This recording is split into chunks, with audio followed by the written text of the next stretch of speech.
Amerika-İraq müharibəsi, yalanlar, güc oyunu və sarsılan dünyamız. Amerika-İraq müharibəsi 20 mart 2003-cü ildə ABŞ və onun müttəfiqlərinin İraqa hücumu ilə başladı. Müharibənin əsas səbəblərindən biri ABŞ hökumətinin İraq prezidenti Saddam Hüseynin kütləvi qırğın silahlarına sahib olduğu iddiası idi.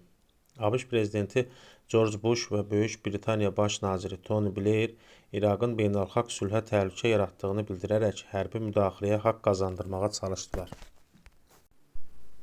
Bundan əlavə Saddam Hüseynin rejiminin insan haqlarını pozması, regionda sabitliyi pozan amil olması və terrorçular dəstək verdiyi iddiaları da müharibənin başlanmasında mühüm rol oynadı. 11 sentyabr 2001-ci il terror aktlarından sonra ABŞ administrasiyası terrorla mübarizə strategiyasının bir hissəsi kimi İraq rejimini devirmək qərarına gəldi. Müharibənin ilk mərhələsi Saddam Hüseynin devrilməsi, müharibənin başlanğıcından ABŞ və Böyük Britaniya orduları hava hücumları ilə Bağdad və digər əsas şəhərləri bombalamağa başladılar.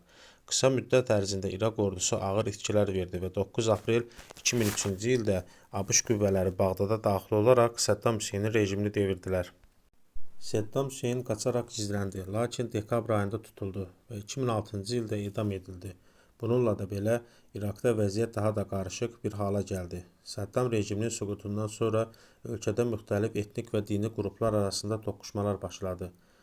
İraqda üsyan və daxili münaqişələr alovlandı. Saddam Hüseynin devrilməsindən sonra İraqda ABŞ-ın hərbi mövcudluğu uzun illər davam etdi. Ancaq ABŞ ordusu İraqda sülh və sabitliyi təmin etməkdə çətinlik çəkdi. Müxtəlif radikal qruplar, o cümlədən Əl-Qaida İraqda güc qazandı. ABŞ-a qarşı silahlı müqavimət hərəkatı başladı. Terror hücumları və partlayışlar gündəlik həyatın bir hissəsinə çevrildi. İraqın sünni və şiə müsəlmanları arasında qarşıdurmaları artdı. Nəticədə minlərlə insan həlak oldu. 2004-cü ildə Fəllucə şəhərində üsyançılara qarşı ağır döyüşlər baş verdi. 2006-2007-ci illərdə ABŞ İraqda hərbi qüvvələrini artıraraq ölkədə sabitliyi bərpa etməyə çalışdı. ABŞ-ın İraqdan çıxışı və müharibənin sonu bununla baş verdi ki, ABŞ prezidenti Barack Obama 2011-ci ildə İraqdan tamamilə çıxmaq qərarına gəldi. 15 dekabr 2011-ci ildə ABŞ ordusu rəsmi olaraq İraqdan çəkildi. Bununla belə İraq uzun illər ərzində davam edən münaqişələr və daxili qarşıdurmalarla üzləşdi. 2014-cü ildə IŞİD İraq və Şam İslam Dövləti adlı terror qruplaşması İraqda böyük əraziləri ələ keçirdi və yeni müharibə başladı. ABŞ və beynəlxalq koalisiya qüvvələri IŞİD ilə mübarizə aparmaq üçün yenidən İraqa hərbi müdaxilə etdi. Amerika-İraq müharibəsi nəticəsində yüz minlərlə insan həlak oldu. Milyonlarla insan evsiz qaldı. İraqın infrastrukturu dağıdıldı.